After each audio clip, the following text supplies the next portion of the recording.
रतिया में सोइया न सुतताते करी बड़ी यारी खाले उठताते रतिया में सोइया न सुतताते करी बड़ी यारी खाले उठताते काम करके सखी नइखे हो ढंग दिल मुझकाई हमर संग से अलग पापा जी के खोजल ऐसन बलम करे आए हाय हमारा जवानी संगे करेला न जंग करे आए हाय रतिया में सोइया न सुतताते करी बड़ी यारी खाले उठताते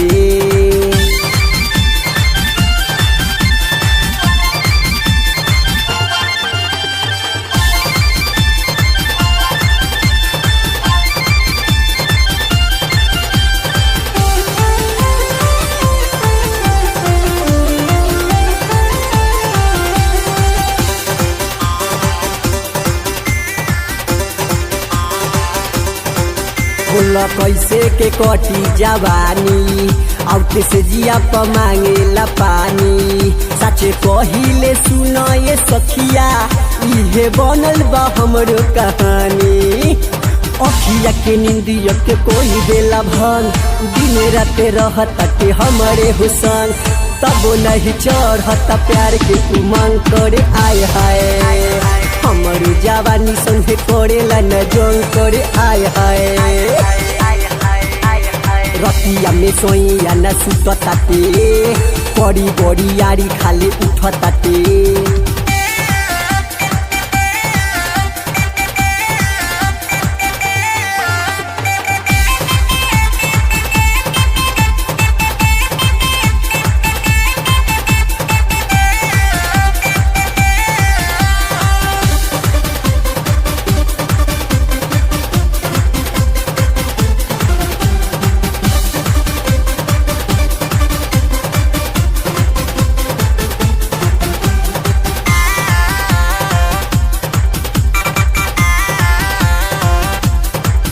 ढेरे कैनी हम सूते सोमारी तब पियावा मिलल बा अनारी तब पेन्हेला लहंगा साड़ी पड़े सबका पहु तब भारी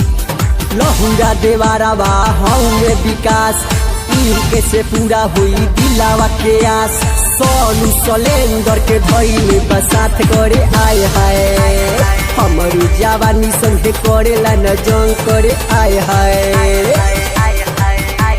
रतिया में सोइया न सुतताते करी बड़ी यारी खाले उठताते काम करके सखी नइखे हो ढंग दिल मुझकाई हमर संग से अलग पापा जी के खोजल ऐसन बलम करे आए हाय हमारा जवानी संगे करेला न जंग करे आए हाय रतिया में सोइया न सुतताते करी बड़ी यारी खाले उठताते।